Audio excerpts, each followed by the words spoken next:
The dollar bill is the most universally recognized unit of currency in the world, but what does its distinctive design really signify? Embedded in the design are mysterious images and arcane symbols.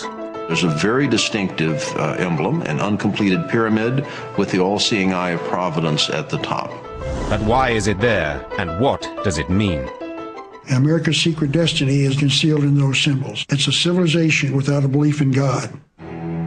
Conspiracy theorists believe that these elaborate images are part of a political and religious plot dating all the way back to the birth of the United States of America. A plot that involves not only the Founding Fathers, but also one of the country's most revered presidents, Franklin D. Roosevelt. And at the heart of that conspiracy are the Freemasons. Conspiracy is some deep-seated paranoia. Reading and seeing. Has many enemies. What's going on behind the closed doors? It's a conspiracy. Conspiracy theories. What are the secrets contained in the dollar bill?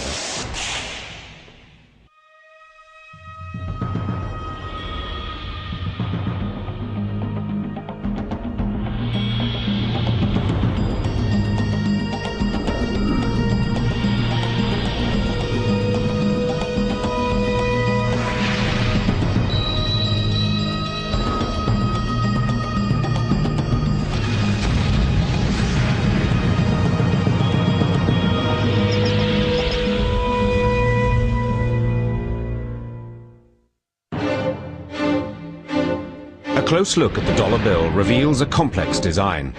It is positively crammed with imagery that clearly has symbolic significance. A pyramid, an all-seeing eye.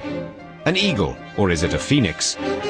What are they supposed to mean, and how did they get there? Conspiracy theories abound, fueled by radio phone-ins, contentious publications, and even Hollywood blockbuster films. But where does the truth lie? The truth begins here, with the Great Seal, the official badge or coat of arms of America. This symbol is known globally as the centerpiece of the dollar bill. And by understanding the seal, we can start to decode the secrets hidden in the banknote's design.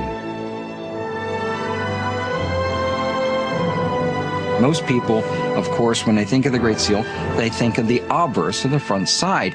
And that is an eagle with arrows and olive branch and six-pointed star above the eagle's head. And that basically was a symbol that most Americans accept as our seal. But on the back, or reverse of the note, there are two circular designs, because the original Great Seal was two-sided like a coin, with a front and a back face. The front face, or obverse, showed the familiar American eagle, but on the other side there is a much more enigmatic image. It's a totally different experience altogether. There are symbols on it which aren't American. There are no pyramids in America. But this pyramid was certainly on the original two-sided design, which was created as the official seal of the new America.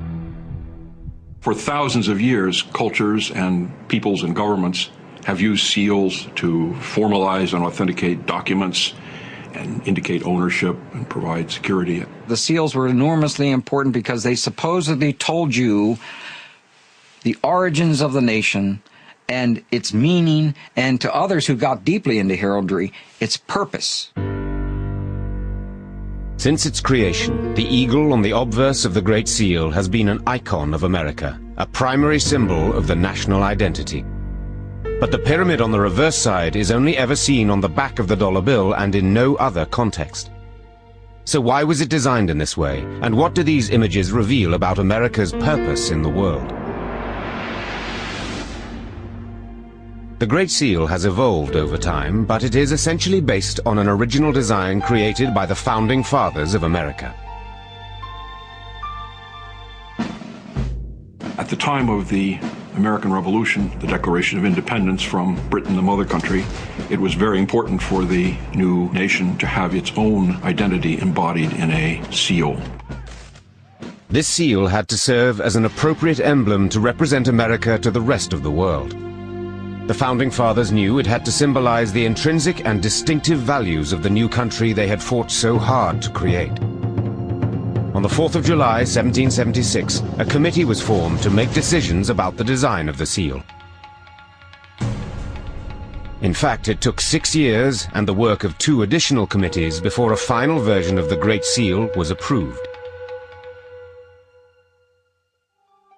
But over the course of the next 200 years, the Great Seal became the subject of increasing controversy, especially after it became the centerpiece of the design of the dollar bill. The suggestion is that there was a conspiracy, that the design committees were infiltrated by a secret society, the Freemasons. Understand that the Masons are not working openly for their goals. They keep them secret. They put their symbols inside the seal so that only those who knew the secret could understand them. So who are the Freemasons?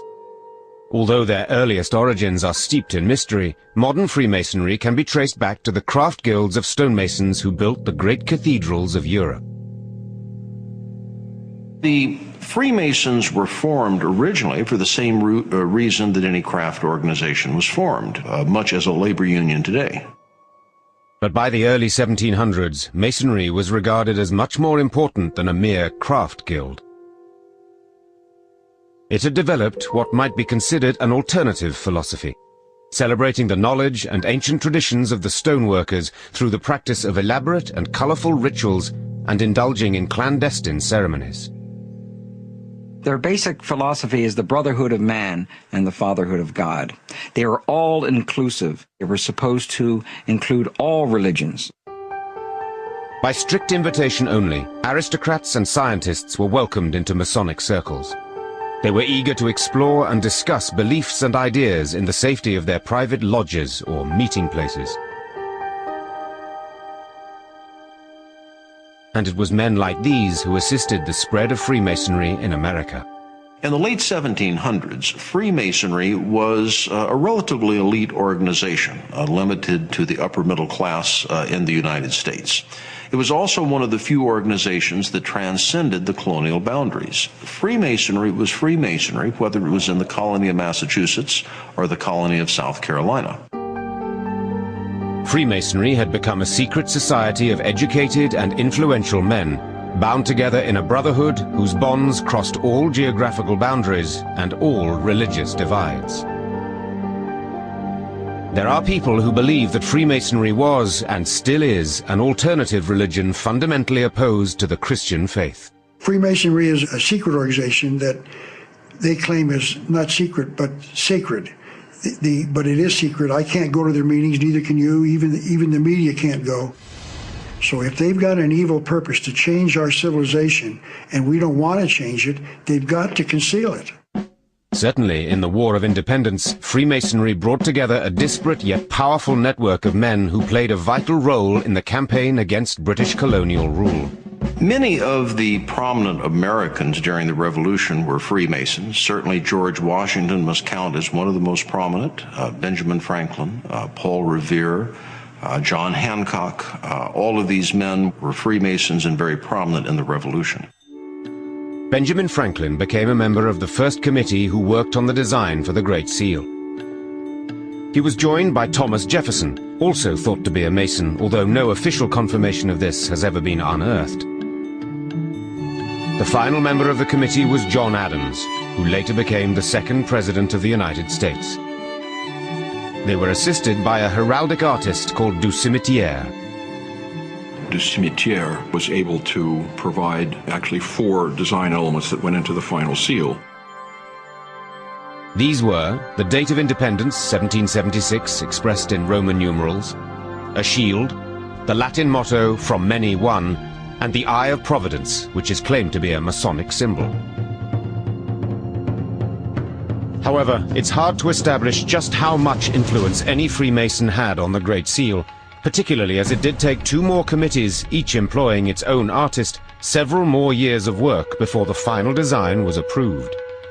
One of the biggest problems in researching this area, especially dealing with the Founding Fathers and the Great Seal, are many records have been burned and lost during the Revolution, deliberately, because the British decided they were going to eliminate as much of the secret societies that we had in the United States at that time. The British government feared the power of these societies, and the power represented by one iconic figure in particular. The man whose face still adorns the dollar bill, the first president of the United States, George Washington. 33 of his generals, 33 of them, were Freemasons. They knew how to keep secrets, and they were totally dedicated to the cause, ready to give their lives, and they did. So, with the development of the Great Seal itself cloaked in secrecy, it is unsurprising that its use on the dollar bill excited such interest. Does closer scrutiny of the familiar banknote reveal the influence of an underground organization? And has that organization concealed secret messages within the design of the dollar bill in order to help it on a quest for global domination? Who put the symbols on the Great Seal of America and the back of the $1 bill, and why are they there? Conspiracy theorists are obsessed with the idea that these images have special significance for Freemasons. Even Hollywood has cashed in. The film National Treasure, starring Nicolas Cage, tells the story of a hunt for long-lost treasure hidden by the Masons. These films are enormously important because it's introducing Americans for the first time the fact that our founding fathers were involved in some things that historically have not been really discussed. And that's one of the things that intrigued people about National Treasure, I think. It suddenly made them aware of things that they'd been looking at, all their lives. The triangle, the all-seeing eye that's on the pyramid in the back of the dollar, all those things had Masonic beginnings. Conspiracy theorists have found support for this idea in the writings of the philosopher Manly P. Hall. Manly P. Hall, who is one of the great Masonic writers of all time, wrote a book called The Secret Destiny of America, and he said it was concealed inside the symbols of the dollar bill. So now we've got to go back to the back of our dollar bill and then find out what those symbols mean. And it's very rare that people have done that. I would say 99% of the American people have simply no idea what those two circles mean. The circles represent the two sides of the original Great Seal designed by the Founding Fathers. At that time, so-called pendant seals were still widely in use for official purposes. A pendant seal is a wax disc that is attached to a document by a ribbon or cord and usually has a different image impressed on each side. But then wafer seals were introduced. A wafer seal is an adhesive paper disc that has the obverse or front face embossed on it. Only the obverse of the Great Seal displaying the eagle was ever used. To use two paper seals, obverse and reverse, would take over 6 inches of space on a treaty or document. But some theorists question whether or not this is the real reason for the failure to use the reverse side of the seal. When you look at the Great Seal of the United States, on the reverse of the seal, there's a very distinctive emblem, an uncompleted pyramid with the all-seeing eye of Providence at the top. The all-seeing eye is a symbol that is indeed used by the Freemasons. It has been suggested that the pyramid was put forward by an artist called Francis Hopkinson, who had helped to design the American flag. He was the advisor to the second committee that was charged with creating the Great Seal, and he was also believed to be a Freemason.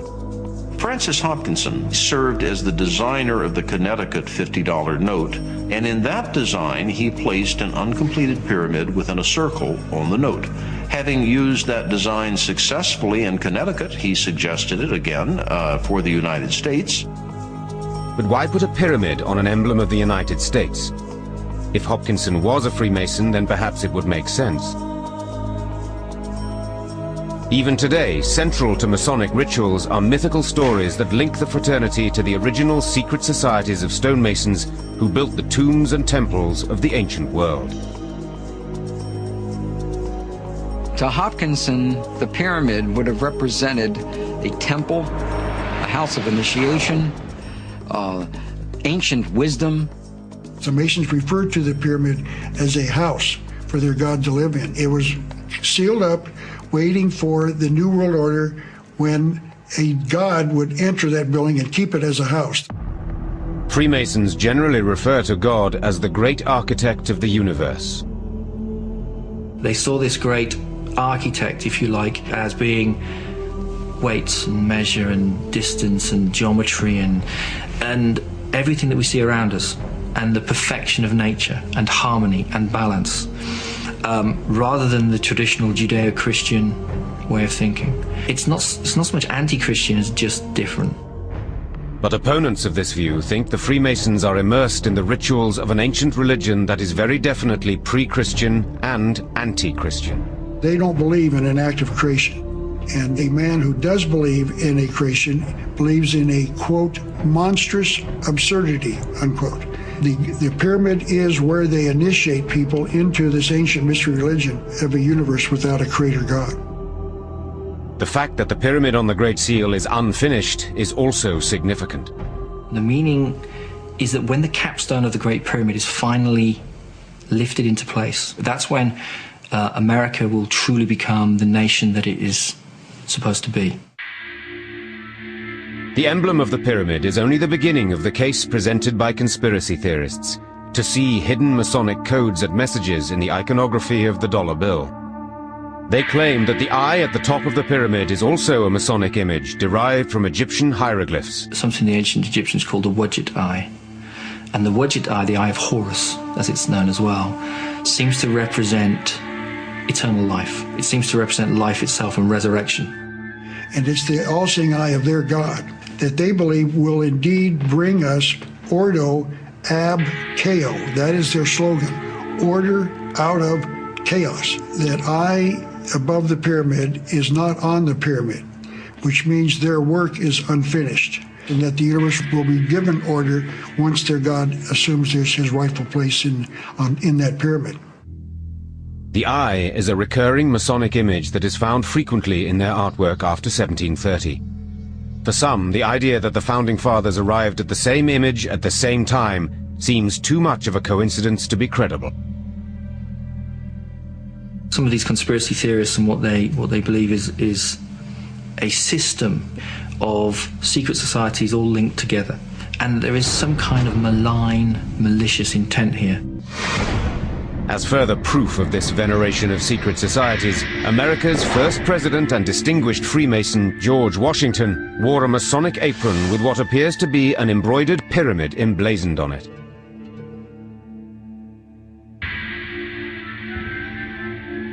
And the layout of the new capital city that the Founding Fathers went on to build was apparently based on the architectural philosophy of ancient Egypt.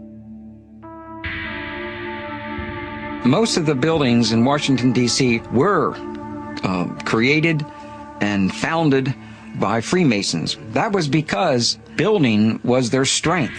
They knew how to align buildings to certain patterns in the heavens. You could channel spiritual energies if your physical buildings were lined up with certain stars. But the hidden meaning of the dollar bill goes far beyond the curious depiction of the pyramid and the all-seeing eye. Even the most important symbols of America itself are open to a disturbing interpretation. The eagle is regarded as the primary symbol of the American Republic. It is said to represent freedom and strength, and is the most familiar image of the Great Seal as seen on the dollar bill. Some assert that the original intention was to depict the far more sinister phoenix, with its connections once again with ancient Egypt. Out of the waters of chaos, the phoenix arises and the land of Egypt is born.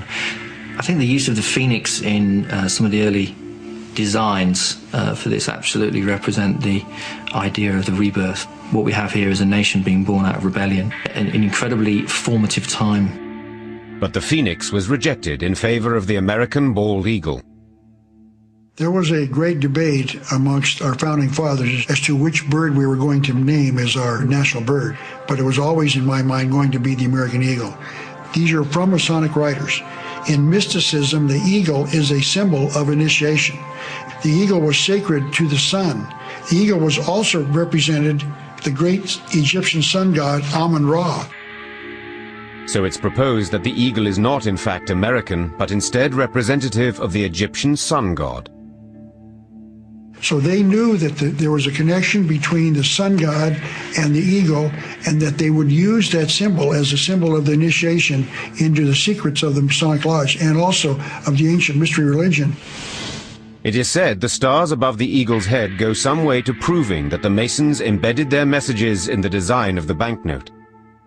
Above the eagle's head is a cluster of stars, 13 5-pointed stars, and when you draw lines between them, you'll draw a 6-pointed star.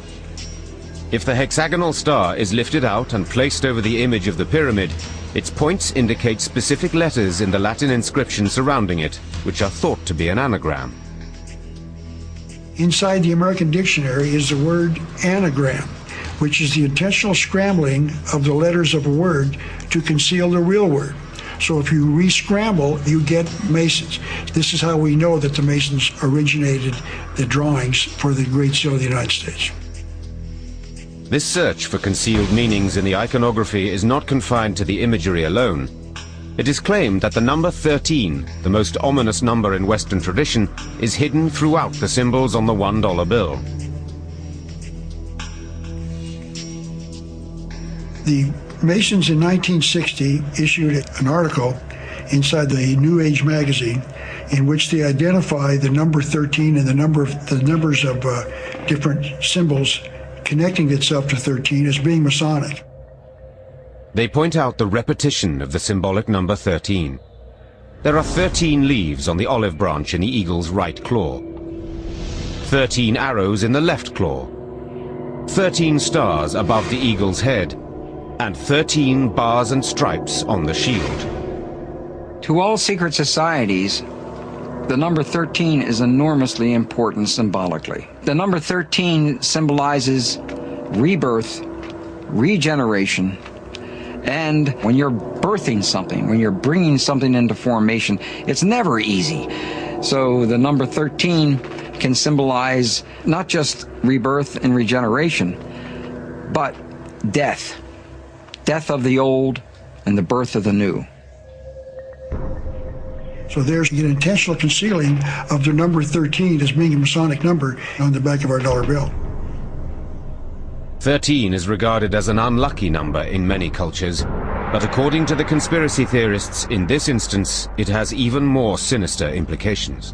The number 13 represents the number of Satan, the devil. And I think that's why the Masons revere the number 13. And that opens up a whole can of worms. They are convinced there are other numbers embedded in the design of the Great Seal that have special significance in Freemasonry. On the eagle side of the Great Seal of the United States, if you count the feathers, you'll notice that there are 32 feathers on the bird's left wing and 33 on his right wing.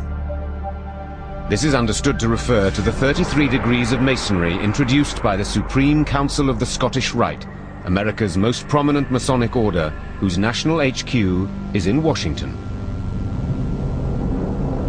The 33rd Degree Council that meets in Washington, D.C. claims in their own literature to be the mother jurisdiction of the world, the mother council of the world. Manly P. Hall called them the most powerful organization in the land, that they ordain kings and shape the destinies of worlds. That's called power. It's suggested that there is one final piece of information on the dollar bill that proves a Masonic plot. Above the eye, at the apex of the pyramid, there is the Latin inscription Annuit Coeptis, which is loosely translated as, "Providence has favored our undertakings." But the Masonic conspiracy theorists claim that when it is combined with the lower inscription, a dark intention is unveiled. America's secret destiny is involved in the Latin phrases Annuit Septis Novus Ordo Seclorum, announcing the birth of the New World Order, and that's what their goal is. The New World Order will be worldwide when it's instituted in the near future. A new world order that abolishes the partnership of government and church as we know it. This is in stark contrast to the inscription above the number 1 on the dollar bill, "In God We Trust." It's going to be a new civilization. We're not going to live the way we're living now. It is predicted that this new world order will be a global phenomenon, superseding all national boundaries and ignoring the ownership of property. All traditional religions will be replaced by a new belief system dictated by the Masonic orders. The theory goes that these groups of people are intent on, in effect, ruling the world, and that this is inherent in the Founding Fathers and what they do with the Great Seal. And the symbols upon the Great Seal are intended to show us this, to show the way. It's an enlightenment, but only again for those who have eyes to see. The evidence for hidden and possibly sinister meanings in the symbolism of the dollar bill appears to be mounting. How can historians, and especially Masonic historians, possibly explain all this evidence away? On the evidence of the story so far, the suggestion that the American $1 bill conceals hidden messages seems plausible. They were supposedly inserted by a small sect of Masons who had a hand in creating first the Great Seal and later the design of the dollar bill. Freemasons themselves find the whole idea of an elaborate conspiracy completely preposterous. You can also believe that Jews or Catholics or Muslims or Protestants are out to take over the world and force everyone to have their religion. And I don't believe that's true. So if anyone cares to think that the Freemasons are out there to serve themselves and themselves alone, I can't stop them, but I don't believe it. The establishment for the last 2,000 years has been a Christian establishment in the Western world. It's been an establishment where the church and state have been very closely interacting. And anything that comes against that norm and claims an earlier heritage or more sacred ideals or symbols that mean deeper things than the whole of the Christian heritage, I think that's the problem. And it strikes fear into the hearts of the establishment. Perhaps the Freemasons have become victims of their own secrecy. Mysteriousness has only served to fuel suspicion and fear of the unknown in the public mind. People don't like to have symbols that they don't understand, and also that they think might be concealing important information from them. That's why I think Freemasonry has many enemies. But what of the symbolism? Freemasons argue that much of the evidence to support Masonic influence in government just doesn't stand up. For example, conspiracy theorists have claimed that almost all the men who signed the Declaration of Independence were Masons, but there is no solid evidence to underpin this claim. 56 men signed the Declaration of Independence. 9 of them can be verified to be Freemasons. And when I say they can be verified, we have actual records of them having attended a lodge, or we have a membership certificate. For the Constitution, there were 55 delegates to the Constitutional Convention in Pennsylvania. 39 of the delegates signed the Constitution of the United States. 11 of those 39 can be verified to be Freemasons. It is maintained that Benjamin Franklin was the only Freemason on the committees that designed the Great Seal, with the possible exception of the artist Francis Hopkinson.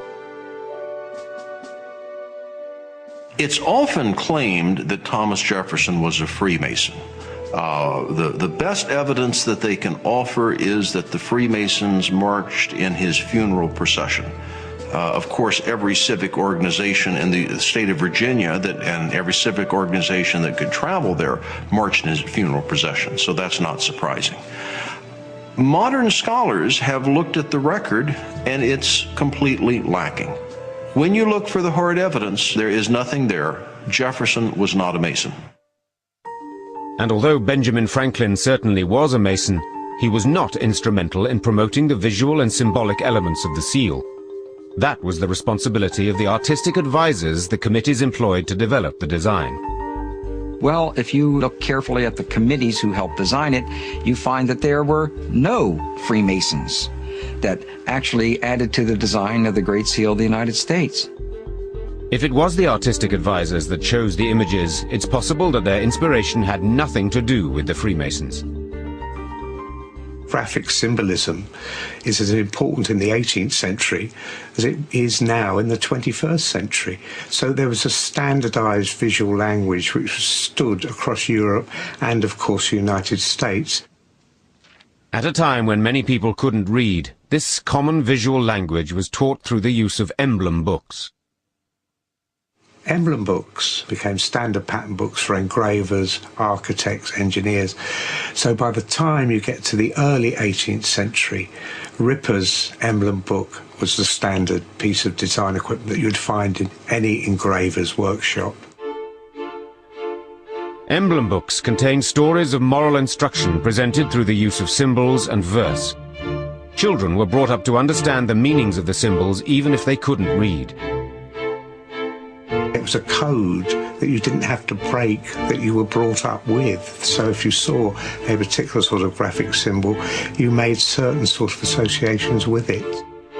It is suggested that the Egyptian imagery used on the Great Seal was part of this common visual code, rather than being specifically Masonic in origin.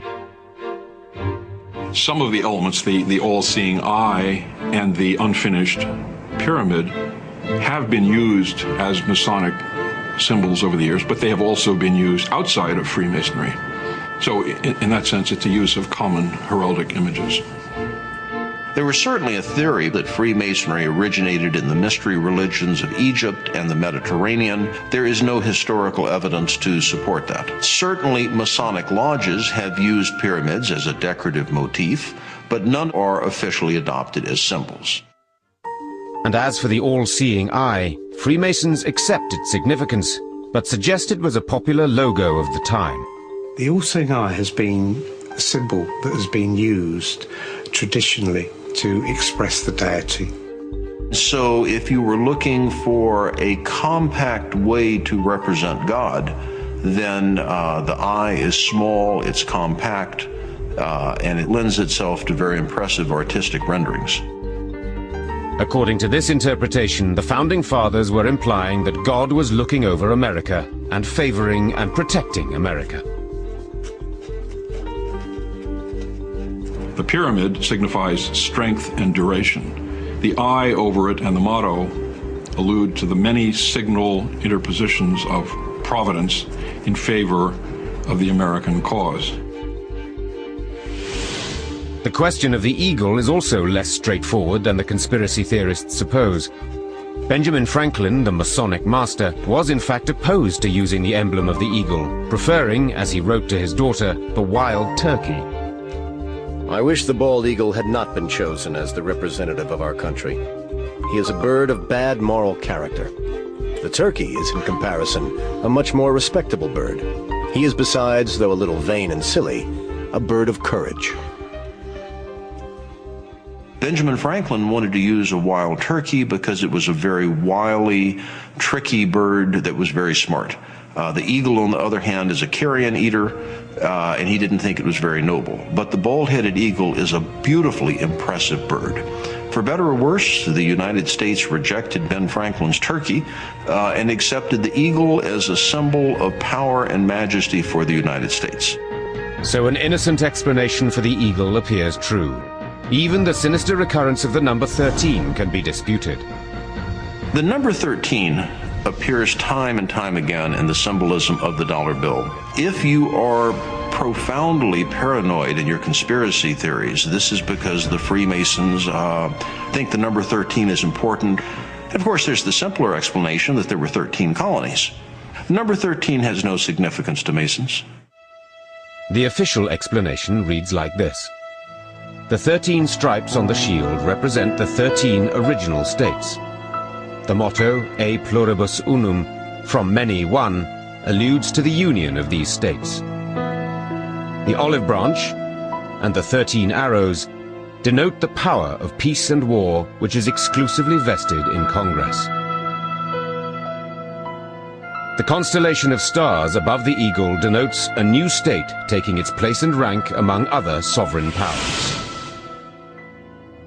So Freemasons argue that all the symbolic elements on the dollar bill would have been common currency at the time the Great Seal was designed.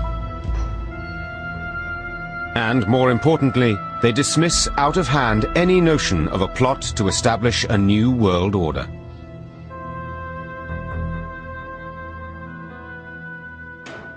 The motto on the Great Seal of the United States is Novus Ordo Seclorum. It comes, I believe, from Virgil. It means a new order of the ages. It does not mean a new secular order.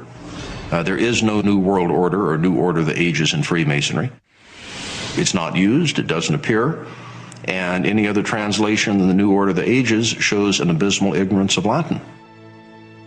The Latin might have had much more to do with mundane politics than with arcane messages. The Founding Fathers were referring to the birth of their new nation with its radical form of government. Novus Ordo Seclorum means basically the new order of the ages. What is the new order? The new order is a republican form of government, not a political party republican, but a representative form of government. America was not set up to be a democracy.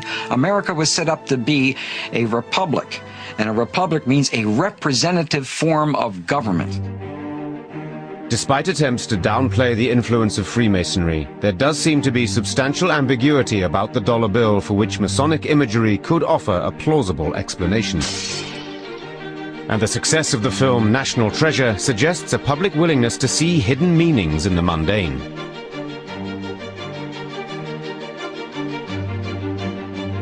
And there is one last, perhaps clinching piece of evidence. It involves a mysterious guru.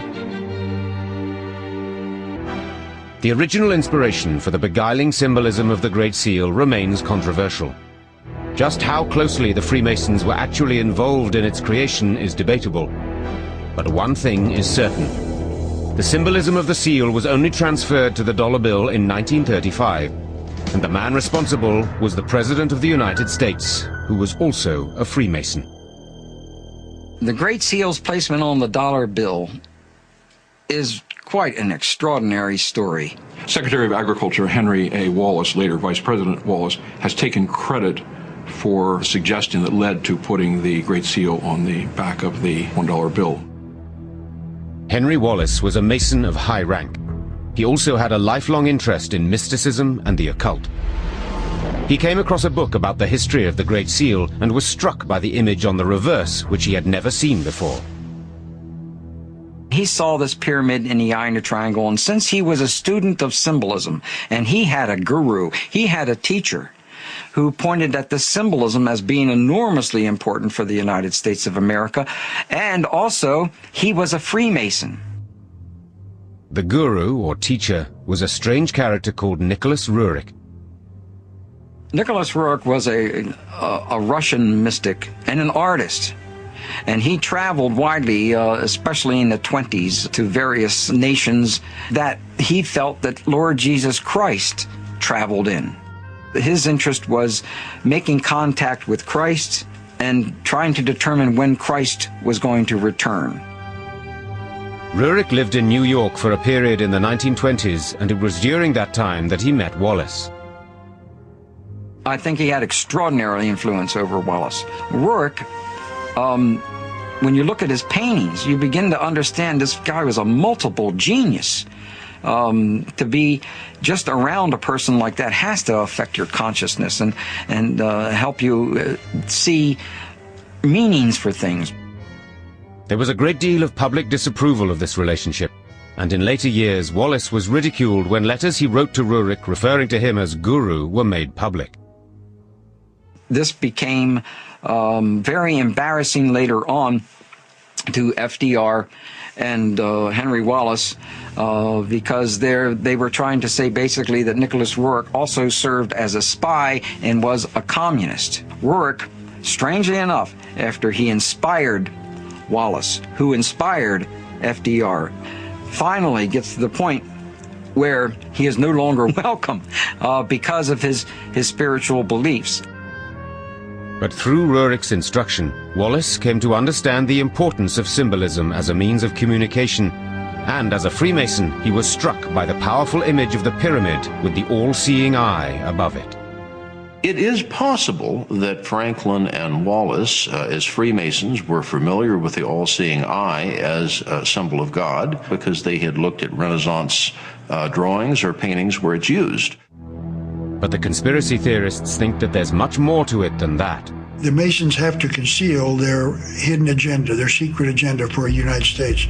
And so they offer the explanation that it was available in books of symbolism, that people were aware of these, and that's where they come from. And I don't believe that's true at all. But beyond the familiar all-seeing eye, Wallace saw in one of the mottos a reflection of his president's administration. Henry Wallace felt it was of some value that the Novus Ordo Seclorum meant the new order of the ages, meaning the New Deal. And so he went to President Roosevelt and asked that they adopt it. The banks closed. President Roosevelt taking financial measures against the Depression. Social Security founded as he instituted a series of New Deal reforms. The New Deal was the title given to a series of programs introduced by President Roosevelt during the Great Depression, with the aim of social reform and the stimulation of economic recovery. And confidence is growing on every side. Wallace saw the meaning of it, could easily interpret it because he was a member of a secret society, goes to FDR and says, hey, look at this. I mean, this tells the story of who we are and what we're doing and what we should be doing in the future. Having discovered that the reverse of the Great Seal had never been used, Wallace suggested to Roosevelt that they put it on a coin. Then Roosevelt decided instead that both sides of the Great Seal should be printed on the $1 bill. It's interesting that President Roosevelt personally approved the design. Roosevelt often had influence on the final design of projects, whether money or stamps or architecture, and in this case he reviewed the final version and had an input and made some small revisions. Are the conspiracy theorists right in this instance about the power of the Masons? Franklin Delano Roosevelt and Henry Wallace are two of the most prominent Masons that have been members in the United States. Roosevelt is one of our 14 presidents that were members of the Masonic fraternity. You really do have what you could call a conspiracy on the Great Seal as it's found on the back of the $1 bill. And they did believe it was Freemasonic. So despite being at the root of so much debate, the symbolism hidden on the unused reverse of the Great Seal was engraved on the dollar bill through the actions of Henry Wallace and one of the most influential Freemasons of all time, the 32nd President of the United States, Franklin Delano Roosevelt. Conspiracy theorists maintain it is a covert declaration of intent from the heart of Freemasonry. And they don't want you to know what those symbols are. They're not going to make it public because it's a conspiracy. The goal of the Masons is to lead the world into the New World Order. The American people, in fact, the people of the world, will never be given a chance to vote on this or to decide. We are going to get the New World Order without vote, without decision by us. And so they've got to keep it secret. They believe the Freemasons among the Founding Fathers were deliberately concealing a message within the Great Seal, and it was one that was observed and understood by Wallace and Roosevelt. But Freemasons deny any malicious intent. For whatever reason they may have thought it as an appropriate symbol of God, that's not a bad idea to remind the citizens that God oversees everything they do when they pull out the dollar bill. Certainly, while all historians agree that the Freemasons did play a central role in the birth of the United States of America and have continued to hold positions of power ever since, 14 known Masonic presidents having served, most find no evidence of a plot to bring about world domination. The anti-Masonic ideas that come about, especially from the 1770s onwards, are put about by fundamental Christians, by people who believe that these people were intrinsically anti-Christian, when actually most of them were very good Christians indeed, and would have thought of nothing more disturbing than actually being called, heretics or blasphemers. And I think that a lot of this has got to do with that fear of the unknown, if you like. And the images on the back of the dollar bill are there because the Founding Fathers successfully managed to create a potent and lasting symbol that represented the United States to the rest of the world. The design of the Great Seal has stood the test of time because it was a good piece of design. It worked. If it wasn't, they would have changed it, and they haven't. It personified what America was in the middle of the 18th century, and it has personified what America is today. So it works. It's iconic. You've got the dollar bill, and you've got Camel cigarettes, and you've got Coca-Cola, and you've got America. There seems little doubt that the imagery of the dollar bill holds significant clues about the way America's political leaders viewed the fledgling republic and its future in the world. And the vision embodied in that imagery has been inspirational to many of its citizens. But whether this was ever part of some broader Masonic conspiracy remains, for the time being, not proven.